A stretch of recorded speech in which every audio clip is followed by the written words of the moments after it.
Olá, pessoal! Muito boa noite a todos, sejam todos muito bem-vindos. É com muito prazer que comunicamos para vocês que hoje estreia o nosso programa Pode Tudo. Para elas, Exatamente, para elas, para eles e para todos aqueles que têm interesse de estar obtendo um pouquinho mais de conhecimento. Porque aqui é assim, né, amiga? Aqui a gente se diverte, bate um papo gostoso e aprende também. é isso mesmo. E hoje nós viemos com um assunto muito interessante. Por ser o primeiro, nós queríamos que vocês nos conhecessem melhor. Vamos falar hoje sobre... Você sabe o que é resiliência? Você sabe, amiga? Não sei, amiga, você pode explicar um pouquinho pra gente, pro pessoal? Então, uma palavra que tem sido tão usada hoje e que me surpreende muito que a maioria das pessoas não sabem o que é. Segundo o dicionário, a resiliência é a capacidade de superação. Sinônimos de resiliência: recuperação, resistência, força, invulnerabilidade. Esses são sinônimos de resiliência. E falando sobre resiliência, nós vamos hoje conhecer uma história, a história da minha amiga. Gente, por que nós resolvemos trazer isso aqui? Não só para que vocês conheçam um pouco de nós, mas também para vocês entenderem que tem pessoas que passam por situações tão difíceis e tá aqui. Você olhando para ela, você não imagina o que ela passou. Amiga, conta para nós como foi aquele dia. Muita gente já conhece essa história, mas é a primeira vez que ela vem trazer a público. Fala para nós, amiga. É uma história triste que a gente traz aqui para vocês, mas é uma história verídica que aconteceu comigo, como pode ter acontecido com alguma de vocês aí também. É uma história dos meus pais. Eles vinham sempre aqui nos Estados Unidos me visitar e todo ano eles estavam aqui com a gente, Natal, férias. E um belo dia de manhã eu recebo a ligação às 5 da manhã, dizendo que eles tinham sido assassinados na casa deles. Amiga, e como foi ouvir? Ninguém espera, né? Ouvir uma notícia dessa. A gente que tá aqui com os nossos pais no Brasil, meu Deus, eu não consigo nem imaginar, mas o que você sentiu naquele momento, muita amiga? Dor, o chão se abriu para mim naquele momento. Eu só sabia gritar, desesperada pela casa. Eu acordei todos os meus 3 filhos com gritos. Eles chegaram desesperados no quarto, perguntando o que tinha acontecido. Eu não sabia nem falar. E eu posso dizer que os pais dela eram a base dela. O quanto ela é apegada aos pais. Sim, meus pais eram tudo para mim, tudo. E eu não consigo acreditar que até hoje alguém possa ter tido tamanha crueldade de chegar e fazer o que fizeram com eles. Pessoas boas que viviam na fazenda, que não faziam mal a ninguém, que gostavam de todos. Ajudavam todos assim como podia, de uma fé inabalável, de um caráter inabalável. Eles não mereciam isso. Foi de uma crueldade muito grande. Foi de uma crueldade muito grande e até hoje a gente fica sem entender o porquê, não consegue entender, não sabe quem foi, não sabe o porquê. A gente não desistiu de justiça, é claro. Mas dói sempre.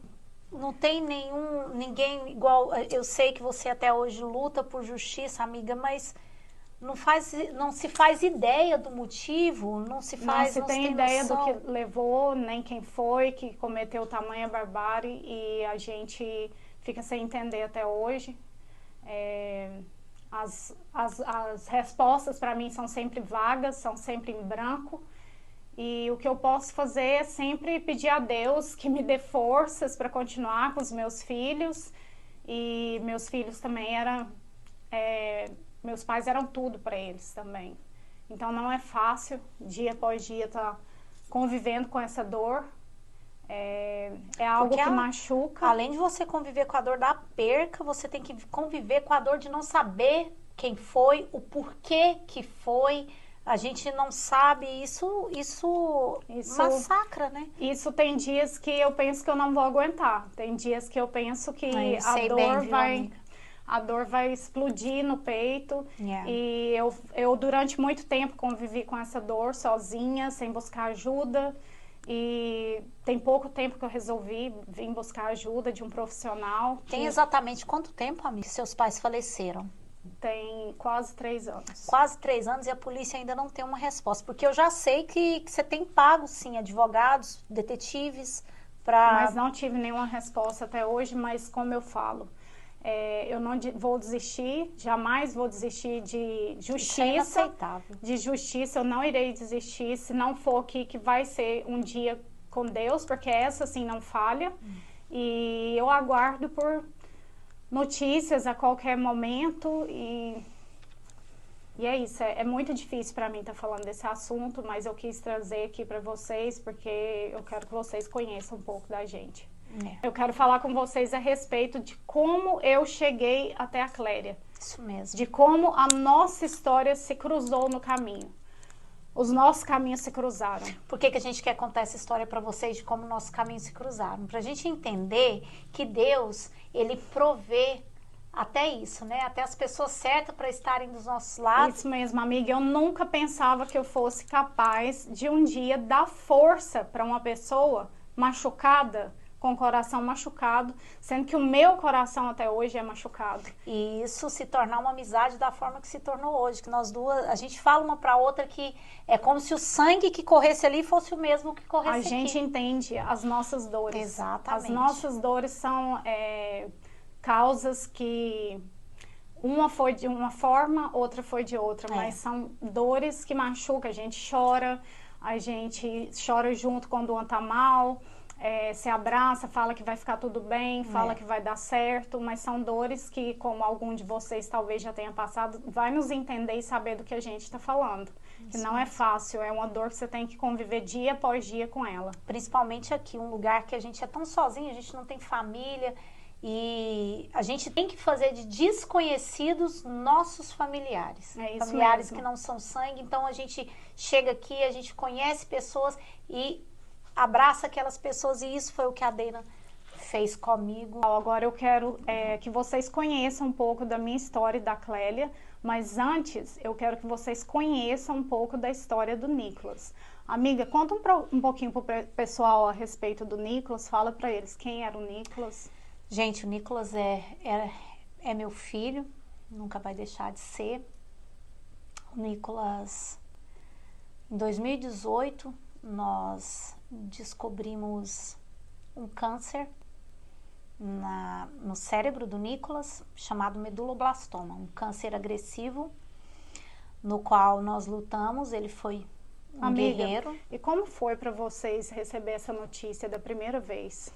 Amiga, pai nenhum quer receber essa notícia, porque o câncer, a gente já recebe praticamente uma sentença ali de morte. Então, para um pai e para uma mãe escutar que seu filho tem uma doença daquela num local tão sensível, eu não sei nem dimensionar o tamanho do sentimento que eu senti naquele momento. Mas você confiava e sabia que teria um tratamento para ele, certo? Confiava em Deus, amiga. Minha confiança sempre foi em Deus, porque eu sempre fui muito, principalmente no que se diz respeito a câncer, eu sempre fui muito contrária aos tratamentos. Então, assim, a minha confiança estava toda em Deus. Tanto que em nenhum momento eu quis perguntar para os médicos nada a respeito. Mas de primeiro eles já falaram para você que era câncer, era maligno câncer, e era um tumor no cérebro. E em menos de 24 horas a minha vida girou de perna à cabeça, porque ele teve o diagnóstico numa tarde, quase noite, no outro dia de manhã ele já estava numa mesa de cirurgia. Amiga, e conta aqui pra gente, como que foi administrar esse tempo de tratamento do Nicolas? Como foi a convivência? Como foi dentro da sua casa durante esse período? Amiga, é onde eu falo que Deus, Ele permite que as coisas aconteçam, mas Ele dá o suporte, porque eu não tenho ninguém aqui, né? Sou só eu, meu esposo, meus filhos, e de família mesmo eu não tenho ninguém. E assim, naquele momento foi uma das minhas maiores preocupações, porque eu tenho mais 2 filhos. Eu tenho a Nicole, eu tenho o Natan, e eu tinha que administrar trabalho, casa, o tratamento do Nicolas, que foi muito puxado. E durante quanto tempo vocês fizeram o tratamento com ele? Na primeira etapa da doença, foram 7 meses no total de tratamento. Você então ficou indo muitas vezes ao hospital e casa, várias vezes? Todos os dias. Todos os dias. Foi muito difícil essa fase, né, amiga? Foi. Não tinha um dia que a gente não ia para aquele hospital. Teve momentos de emergência que nós tínhamos que ir para o hospital e o trânsito parado. E a gente tinha que ligar ali o pisco-alerta do carro e sair buzinando e tentando abrir caminho. Foi fácil não, amiga. Amiga, e quando que você percebeu que já não tinha mais jeito pro Nicolas? Amiga, na realidade, não foi nem eu que percebi e nem aceitei, né? Porque a gente nunca quer aceitar. Uma mãe nunca aceita e um pai também nunca aceita. Foi em dezembro. É uma dor tremenda, né, amiga? É, amiga. Dói muito só de falar nesse assunto, né? Hoje eu posso dizer que eu me acostumei com essa dor. Nunca parou de doer, mas eu me acostumei com ela. É algo que... E você também pede muito a Deus para estar te ajudando a cada dia, né? Porque sem Ele, acho que a gente não consegue passar por essas dores. Deus é sempre em primeiro lugar. Mas agora, se você me permite, amiga, eu quero explicar para o pessoal como que foi a nossa amizade. Claro. Como eu cheguei até a Cléria. Nas 3 últimas semanas de vida do Nicolas, uma amiga da Cléria me ligou e pediu para que eu fosse à casa dela, tá com a família, tá dando forças. E de primeiro momento eu fiquei em dúvida se eu iria ou não, se eu iria conseguir dar esse suporte que eu precisaria dar a essa família, já que eu também já tinha uma dor muito grande no meu coração. Eu pensava sempre, Deus, eu tenho que ir, eu tenho que passar por isso, eu tenho que ver alguém perdendo um filho. Mas eu pensei, se chegou esse caso até mim, é porque eu tenho capacidade. Às vezes, com a nossa dor, a gente cura outras dores, né, amiga? Foi exatamente isso que aconteceu comigo. Os dias que eu tive dentro da casa da Clélia, os dias que eu acompanhei a dor da família dela, infelizmente, a dor dela fez com que a minha dor amenizasse e eu pudesse ver que não era só eu que passava por aquela dor, que não era só eu que sentia aquele tipo de dor. E não somente a Deina, mas como também foram outras mulheres. Eu quero deixar... Elas criaram um grupo e nesse grupo elas se revezavam nos cuidados que elas tinham com a minha família, com a minha casa. E era algo tão impressionante, tão vindo de Deus, que vocês tinham um schedule, né, amiga, de horários. A gente se revezava para ficar lá, porque a gente também tinha nossos filhos, tem nossos filhos, a nossa casa, e a gente se revezava de 2 a 2, de 3 a 3, e a gente passava lá dias, noites, né, com eles, e o que mais me dói, e quando eu lembro, o desespero dessa mãe, daquele pai, que eu olhava nos olhos dela e via o desespero. E ela sempre falava, amiga, você não vai sair daqui, vocês não vão me deixar aqui. Ela falava para todas. Exatamente, porque vou explicar um dos maiores motivos no qual ele tinha que estar ali 24 horas com alguém. Ele tinha convulsões, a doença chegou num ponto que ele tinha convulsões silenciosas, ele tinha convulsão dormindo. Então, no momento que ele estava dormindo, que ele convulsionava, a gente tinha que estar ali aplicando a medicação de emergência nele. Então, se não tivesse o apoio dessas meninas, eu e o Léo não tinha conseguido, porque... Há quanto tempo eles não dormiam? Não. Pode-se dizer sim que não dormiam, porque imagina você ter um filho que você não pode tirar o olho dele, que ele precisa de um medicamento. Então, é praticamente impossível de dormir, e a gente ia lá e falava, vai dormir, a gente fica aqui com ele, a gente olha, e eles confiavam o filho deles nas nossas mãos. Aquilo era de uma responsabilidade muito grande pra gente, e a gente cuidava como se fosse o nosso filho. E não só dormir, amiga, teve um episódio que o Nicolas convulsionou, eu tinha acabado de ir ao banheiro. Então, assim, não podia deixar ele em nenhum momento sem ter olhos em cima dele. Ele convulsionou, eu estava no banheiro e quando eu entrei no quarto ele estava já convulsionando. Então, assim, era uma situação muito difícil. Sim, a gente ficou lá com ela até o último dia do Nicolas. Sem contar da comida para mim, né, amiga? Eu não tinha... Meu corpo entrou no modo espera. As meninas pegavam comida, colocavam no prato. Faltava pouco colocar na minha boca fora. Sim, a gente falava, você vai comer. A gente também queria tentar distrair eles um pouco, né? Para não pensar tanto naquele momento.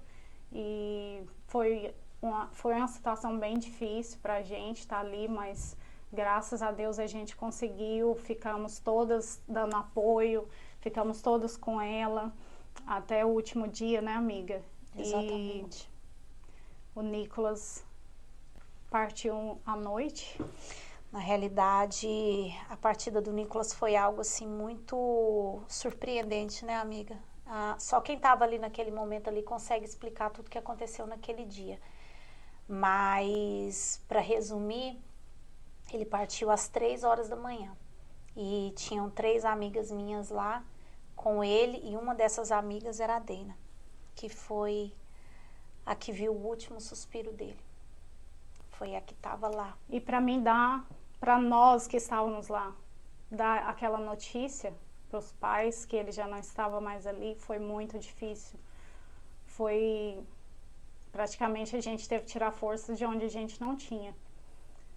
E foi um momento muito, muito difícil para todos nós, mas graças a Deus a gente tem lutado, orado, pedido a Deus para nos ajudar a superar, né, amiga, essas histórias Deus sabe tristes. tudo o que faz mesmo, viu? Porque o momento que o Nicolas partiu foi exatamente no momento que elas pediram para que a gente fosse para o quarto descansar um pouco. E nem o Léo, né, amiga, Não, queria nenhum ir. dos dois queriam ir pro quarto. E acabou que com tanta insistência, a exaustão que a gente estava, a gente aceitou ir. E naquele momento que Deus permitiu que ele fosse embora, porque ele sabia o limite da minha dor. Ele sabia tudo aquilo. Pois é, gente. Pessoal, então é assim que a gente começou nossa história, nossa amizade. E a gente hoje é ligada, muito ligada. Sem contar um detalhe engraçado, né, amiga? As nossas filhas são melhores amigas. E a gente nunca já tinha há se muito aproximado. tempo. E a gente não tinha se aproximado. Então, esse foi o foi um momento. motivo de dor que veio a nos aproximar. E é isso que a gente quer falar com vocês sobre resiliência. Exatamente. Nisso é superar dia após dia, é lutar dia após dia contra algo que te machuca, algo que te faz mal. E se hoje a gente consegue sentar aqui e contar a nossa história e até mesmo sorrir, é essa superação. Claro que a gente tem nosso momento, mas não é isso que a gente quer sentar aqui e chorar para vocês. A gente tem o nosso momento para a gente fazer isso. Mas nesse momento a gente quer mostrar para vocês sobre isso. Que cada um de vocês tem a capacidade de superar algo que te machuca, algo que te contamina. Se você não consegue sozinha, busque uma ajuda. Converse com alguém, com um amigo. Que sozinho a gente não é ninguém, a gente precisa sim de ajuda. A gente já tem que parabenizar todos eles pela resiliência de permanecer aqui nesse país, né, amiga? Porque não é fácil. Mesmo. Você largar tudo para trás, chegar num país, enfrentar um trabalho que talvez você nunca tenha feito no Brasil. Aqui a gente vê pessoas formadas, né, amiga? Mesmo. Trabalhando na reforma, trabalhando limpando casa. E aqui você ressignifica tanta coisa. Isso é superação, isso é resiliência, acho né, que amiga? Aqui nesse país cada um supera já o seu dia a dia, né, gente? Ficar longe da família, filhos. Sim. Mas é isso aí que a gente veio contar para vocês, um pouquinho da nossa história. E a gente quer agradecer vocês muito por estar com a gente até agora, nesse bate-papo aqui. Sim. E a gente quer falar com vocês que vamos ter muitas novidades nos próximos programas. Vamos ter sim. Fiquem ligadinhos no próximo pod, que aí no próximo a gente já vai começar com os assuntos interessantes. Não que hoje não seja, mas hoje a gente quis que vocês conhecessem um pouco de nós. A gente queria descontrair um pouco, que vocês soubessem o porquê que nós estamos aqui. porque toda essa superação, essa resiliência que a gente conquistou ao longo dos dias, a gente vai estar passando para vocês. A nossa experiência, né, amiga? Isso mesmo. Dos nossos cuidados para chegar aqui, no ponto que a gente está. Na próxima semana, nós vamos falar o que você tem feito para cuidar da sua saúde mental. O que você tem feito, amiga, para cuidar da sua saúde mental? Amiga, terapia. Mas você sabe que não é só terapia? Você sabe que é um conjunto de fatores que leva você a estar cuidando da sua saúde mental? É isso mesmo, amiga. Exatamente. É isso mesmo. E para a próxima semana teremos um convidado perito no assunto sobre saúde mental. Fiquem ligadinhos, não perca. Eu tenho Vocês certeza. não vão querer perder. Eu tenho certeza que vai ser de grande valia para todos vocês. Gente, é isso aí. A gente quer agradecer a todos vocês pela audiência. A gente quer agradecer vocês pela paciência de estar aqui nos ouvindo. Fazer um agradecimento especial para a Filha USA TV, que abriu as portas para a gente, para estar vindo aqui contando a nossa história. A todos que nos assistiram no YouTube, Facebook, Instagram. Nosso muito obrigada e tenham uma boa noite. Tchau, gente. Até o próximo programa. Tchau. Amiga, e eu não posso deixar de falar aqui que você é um presente de Deus na minha vida. Eu agradeço a Deus todos os dias por ter colocado você no meu caminho. Você me ajuda a superar a minha dor. Você é a minha amiga. E eu te amo muito. Obrigada por tudo que você tem feito por mim, pela minha família. Também te amo muito e diante da dor surgiu um amor, uma minha irmãzona agora, ganhei um irmão. E famílias que não são de sangue, porque eu ganhei uma irmã, ganhei sobrinhos, e é sobre isso, gente. Isso é resiliência, isso é superação. Vem cá, me dar um abraço e vamos mostrar para esse povo que é isso aí. As amizades de verdade surgem assim, é na dor.